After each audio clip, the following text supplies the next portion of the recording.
So crocodiles are a very, very different animal to anything else in Africa. Crocodiles and polar bears have one thing in common.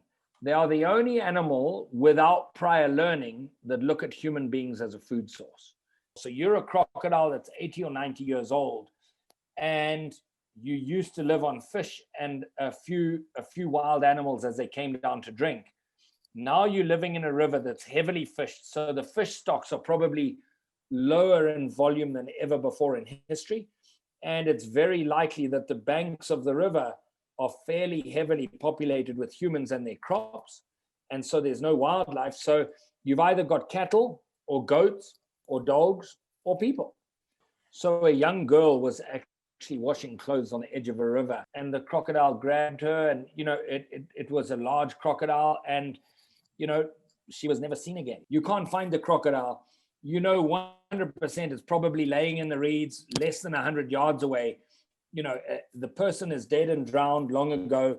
One of the things that I've seen happen before after a croc attack is I've seen them call in the military, and literally they will go with a boat and lots of ammo and shoot at every crocodile they see. By virtue of the habits of a crocodile, when there's a large kill, they have a kind of a feeding frenzy where all the large crocs and even the small crocs will come in.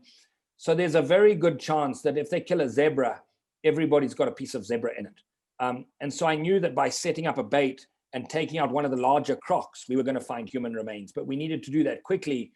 And I was hoping that would avoid them calling in the military and seeing, 200 or 300 crocs, either wounded and die on their own or killed. And so, it was a solution, a very hollow short-term solution nonetheless. We set up a trap in a place which was very, very close to where this girl was taken.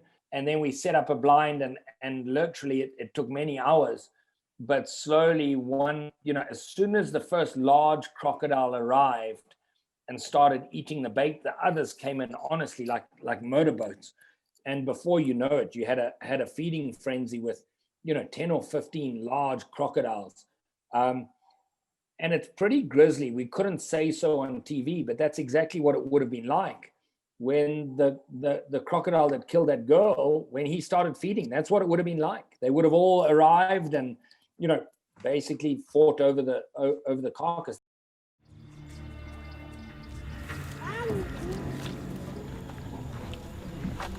Oh, Papo.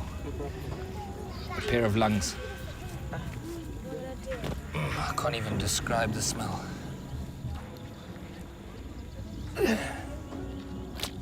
Chicho. Looks like a piece of spine. Msana.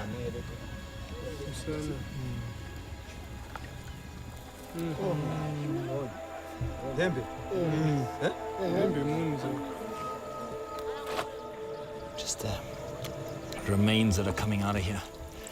Here's a piece of net, shirt.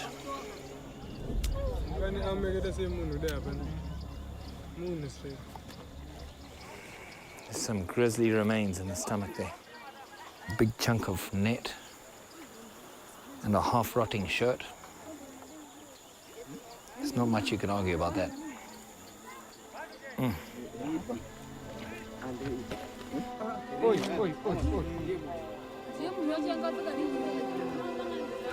Look how shiny this bangle is in the stomach acids.